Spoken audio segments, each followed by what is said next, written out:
درنو لیدونکو ستاسو ملګری حمزوي یوسفزی یم. دا وخت خپله خوشبختي ګڼم چې راسره د پښتونخوا د هغه ستر مشر د پښتون ژغورنې غورځنګ مخکښ او مشر منظور احمد پښتین راسره ناست دی. هغه یې ډېره زیاته مننه کوو چې د مصروفه ژوند کې موږ له وخت راکړه، بیټک ټي وي له مو وخت راکړه، ډېره مننه. خدای مو تل خوشحال در آباد اوسه. یو څو پوښتنې به کوو، داسې عامې پوښتنې کوو چې کوم د عام ولس په ذهن کې دي یا د هغه خلکو په ذهن کې دي چې کوم تاسو په دغه ټولنیزو رسنیو کې ګوري یا تاسو سره مخامخ تاسو یې اورېدلي نه یئ، تاسو صرف ستاسو اواز اوري. هرکلی هغه خلکو په ذهن کې چې کومې پوښتنې دي هغه به یو څو کوو. د هر څه نه مخکې خو لومبنی یوه د یووالي پوښتنه ده چې تاسو هم دغه خبره کوئ چې موږ په خپله خاوره خپل اختیار غواړو، د پښتنو اختیار غواړو، په دې خپلو وسایلو باندې اختیار غواړو. عوامي نشنل ګوند هم دغه خبره کوي، پښتونخوا ملي عوامي پارټي هم دغه خبره کوي، تاسو هم دغه خبره کوئ. نو ولې داسې نه کېږي چې تاسو ټول یو ځای ته راغونډ شئ او د اواز تاسو مضبوط شي؟ دا چې کوم تا د ډېرو محترمو پارټو ذکر وکړه، دغو ته د دوی مشرانو سره مونږ کورونو ته ورغلي یو ځل نه بیا ورغلي یو، بیا به هم ورځو. د اتفاق اتحاد کوشش به زمونږ د دوی سره همیشه روان وي او مونږ غواړو هم د دغې خاورې مفاد، د دغې خاورې د وګړیو د اتفاق په راز کې پروت دی چې کله هم دلته اتفاق راشي، نه صرف نشنلیست قوتونه بلکې چې څومره هم سیاسي پارټۍ دي نو دغه اتفاق به څنګه راځي؟ د دغې اتفاق دپاره یعنې اوس یو جرګه وشوله، په غکې جرګه وشوله باچا خان مرکز کې، هلته هم مونږ خپله خبره کېښودله. که تاسو هغې اعلامیه وګورئ نو تقریبا د پی ټي ایم په خبرو باندې ټولو ساین هم کړی دی. هغه اعلامیه چې تقریبا د پی ټي ایم مطالبات دي، نو نن پی ټي ایم د هغې اعلامیې سره ولاړ دی چې د ټولو پارټۍ په ساین موجود دی، په هغې باندې کار کوي. هو دا چې په دې منځ کې به وخت به کېدی شي ولګي، خو مونږ به دا پارټو ته دغه ته ټولو ته بیا هم کوششونه کوو، بیا به هم ورځو. د خپل اړخه مو دغه دی، باقي کام دی، وطن دی، د چترال نه تر چمن پره پروت دی، صوابې سوات نه واخله تر کویټه پره، دغې کې درنه دا زموږ ټول حصه دي، ټول یو کام یو.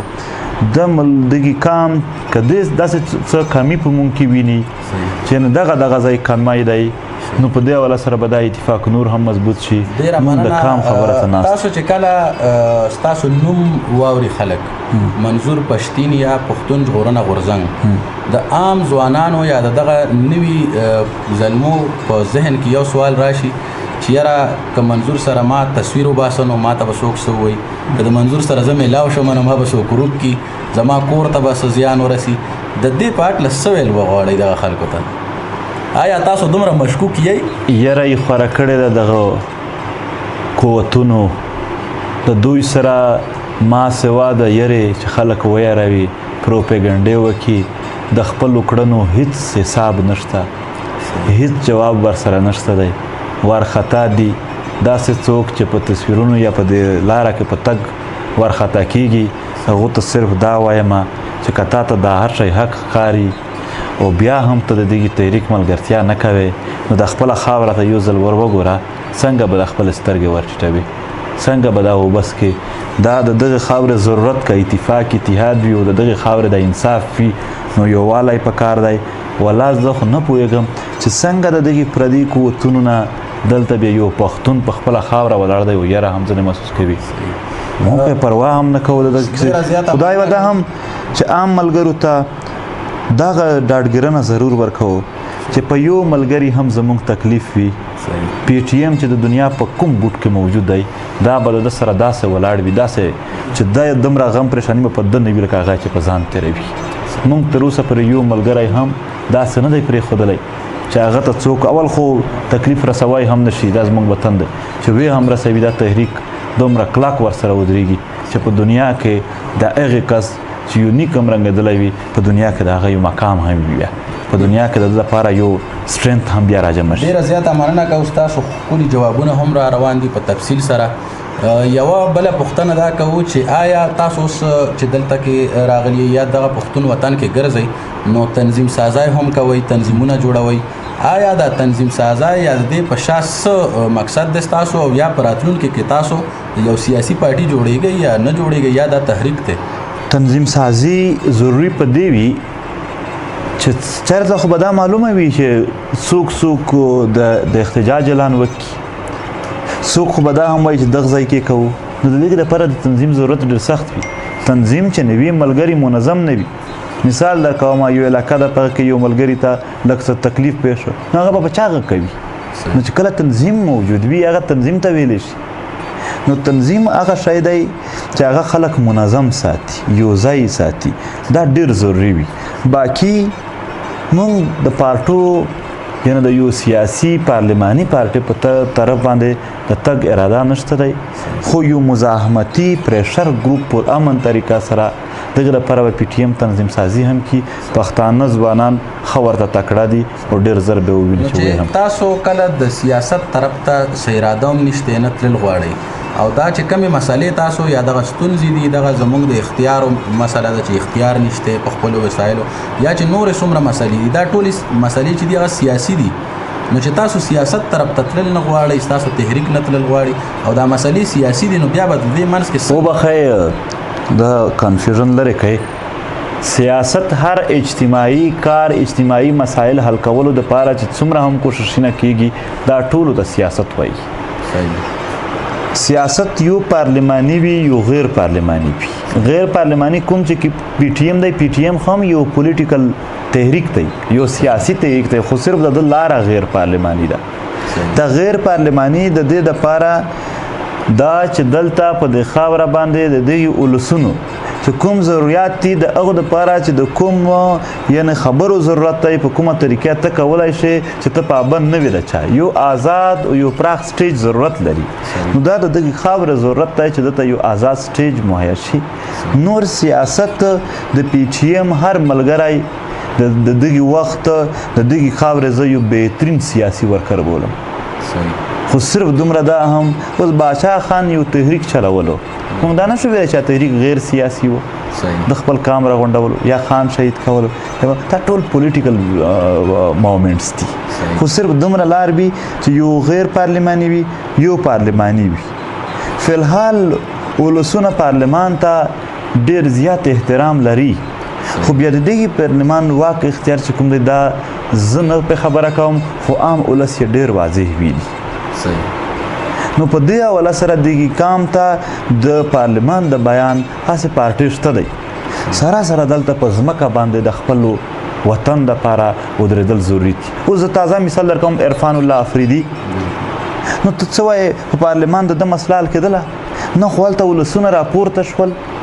یو احتجاج یو پرلت په دې طریقه باندې دوی خپله مسله یو ځای ته ورسوله. نو دغه زموږ ډېر شریک د خپلې خاورې دپاره غږ دا ضروري دی. زیاته مننه کوم ستاسو.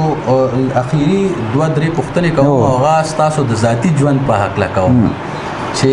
دغه خلک خو ستاسو خبرې اوري، دغه د ستونزو په حواله ستاسو چې کوم ډیمانډز دي د هغې په حواله د هغې د حل لارې دغه ستاسو نه اوري. تاسو ذاتی ژوند په دغه تحریک د وجې یا د دې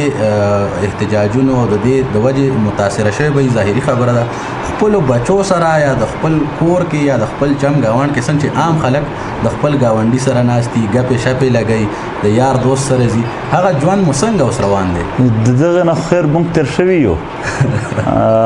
هغه نشو کولی، خو تر ټولو غټ سکون موږ ته چې کله د خپلو پښتنو ورونو سره کینو، هلته د خپل وطن د غم خبره وکړو، د منظم کېدلو خبره وکړو، په دې نه زیات سکون ما چیرې هم نه دی لیدلی. په دې کې کله هم چې زموږ اکټیویټي کمې شي د یو بېچینۍ شکار کېږو چې موږ لکه چې کار پرېښوده. باقي د کور خبره زه اکثر ډېر وخت پس کور ته لاړ شم. زما یو بچی د هغه داسې برن برن راته ګوري، هغه یو شعر کله کله رایاد شي څه وایي چې خپل بچي به ورته داسې د پردو په شانتې ګوري، څوک چې زموږ د ملګرو عارضي کور ته راځي. نو هغه دا وي هم چې د بچو سره د مور پلار سره دغه سره مینه بیخي وي، بالکل زیاته وي، خو د وطن سره مینه ډېره زیاته وي، هغو برابر هغه هم وي. بلکې زیاته ورته نو د خپل وطن دپاره د خپل خاورې په خاطر مور پلار ټولو د اجازت هم راکړی دی ښه په خلاص ښه باندې چې هر څه پېښېږي ته کوه او نور ګپ شپ یې د دغې وختونه زه وایم پښتونخوا وطن نن هم په راتلونکی واضح نه دی توره شپه ده موږ ته هېڅ پته نه لګېږي چې دا راتلونکی نسل کوم شي ته روان دی څه به پې کېږي د دوی د روزګار د نواخله تر حالاتو پره به څه حال وي نو په داسې حالاتو کې د ګپ شپ اپشن کم شوی دی ډېر د خپل خاورې مو غواړي چې داسې ښکلي ځایونو ته لاړ شئ د چکرې ووایي د دغه حالاتو نه لږ سایډ ما ته خپل ژوند ذاتي ژوند لږ د دغو حالاتو نه د خپلې خاورې دپاره د هلو ځلو نه ما چې وباسي دا به داسې وي لکه یو ماهي چې د اوبو نه وباسي ما ته سکون په دې کې ملاویږي چې بس چېرته یې وي هم تاسو د ادب سره هم تعلق ساتئ شعر هم وایي ما وی میدان ته به پردي رادرومي دا خو خپلوان هم دي راغلي ګرانه ادب ته په کم نظر ګورئ او ادب څومره ضروري ګڼئ د خپل تحریک دپاره ادب د تحریکونو دپاره نه دا د سوسایټۍ دپاره صحیح چې په کومې سوسایټي کې په کومه معاشه کې ادب څومره پرمخ تللی وي دلته شعور هم دومره په مخ ځي چې چېرته هم میچور د خلکو لیک ډېر باشعور وي ډېر رسېدلی وي ډېر پوهه وي په هغه ځایونو کې دومره په مخ ځي زه به دا درته وایم د پیرنګي سره زموږ نیکونو څومره جګړې وکړې پیرنګي لیکل وکړل خو زموږ نیکونو نه وکړل ادب یې کمزوری و شعر او شاعري نه واخله تر عام لیک پره هغه کمزوری و نن چې زه خپله پښتونخوا ګورم نو د پیرنګي په کتابونو کې ګورم نو زه به څه زده کړه وکړم هغه خو یو متعصب و زما په حواله سره هغه خو زما سره جنګ کولو نو زه خپل دا وایم چې دا اوس وختونو کې لیک او لوست دا ډېر ضروري دی تر ټولو غټ علم زه د خپلې خاورې پوهه د خپلې خاورې د خلکو پوهه د خپل وطن پوهه که نه دا د دنیاوي چې کومه پوهه ده پاک شی یادوم نو هغه ضروري ده نو ادب هم ډېر ضروري دی ادب په حواله سره کام ته د کام خبره کول بیا ډېره ضروري ده هغه ادب چې هغه د کام بنیادونو باندې نه وي ولاړ د خاورې په بنیادونو نه وي ولاړ د خاورې د مظلومو طبقو په بنیادونو نه وي ولاړ هغه ادب زه کمزوری ادب شمارم خو هغه ادب چې د خپلې خاورې د خپلو اولسونو د هغو د راتلونکي او د اوس وخت یا د تیر تاریخ په بنیادونو ولاړ وي هغه ډېر مضبوط وي هغه خلکو ته ډېر څه ورکوي ډېره زیاته مننه کوو چې تاسو موږ له وخت راکړو په اخر کې چې څه پیغام ځوان کل له ورکول غواړئ د بیټک ټي وي په شیشه به تاسو په دې نړۍ کې خلک ګوري چې څه پیغام ورکول غواړئ نو تاسو ورکول ټولو پښتنو ځوانانو ته بلکې پښتنو ټولو وګړیو ته دا پیغام دی چې د ورونو په شان به سره ودرېږو حق لاک د خپلې خاورې دپاره به اتفاق کوو اتحاد به کوو په خپله خاوره نه د چا نه یریږو نه د چا پروا کوو د دغه خاورې انصاف دا زموږ اول فرض دی د دغه خاورې ښه ژوند دا زموږ اولین فرض دی زموږ په خاوره چې امن وي ښه ژوند وي زموږ ټول طبقات به خوشحال وي دا ونې بوټي به خوشحال وي دا غرونه به خوشحال وي دا لارې به خوشحال وي ژوند به خوشحال وي نو اتفاق اتحاد او اتفاق اتحاد سره سره په خپل وطن کې دننه داسې رویه ګرځول چې یو پښتون درنه آزار نشي چې هغه ته تکلیف ونه رسېږي سپیشل د تحریک ملګرو ته وایم چې خپل کردار به د خپلو پښتنو سره داسې وي چې ډېر نرم به وي چې دوی در سره جګړه کوي هم ته به نه زه د خپل پښتنو سره جګړه دا موږ فیصله کړې ده نه یې کوو د خپلو پښتنو پر امنه ورونو سره سوله ییز ورونو سره خو هغه خلک چې هغه پر امن نه دي هغه سوله ییز دي هغه وحشت راوړي هغه مرګونه راوړي هغو ته زموږ کلیر یې مخالفت کوو ظلم چې څوک هم کوي موږ یې خلاف یو که طالبان یې کوي که فوجیان یې کوي که ادارې یې کوي که د دنیا بل قوت یې کوي زموږ په پښتونخوا خوره چې څوک هم ظلم کوي موږ د هغې مخالفت وکړو خوشحاله مننه ډېرو ګرانو قدرمندو تاسو د منظور پښتون خبرې واورېدې دغه سوالونو جوابونه تاسو واورېدل دغه خبرې د هغې د سوچ د هغې د فکر خبرې وي د هغې د زړه او د ذهن خبرې وي د دغې سره که تاسو اختلاف یا اتفاق کوئ دغه ستاسو په خوښه باندې پرېږدو تر دغې پورې ستاسو قربا حمزوي یوسفزی ستاسو نه اجازت غواړي د لوی الله په امان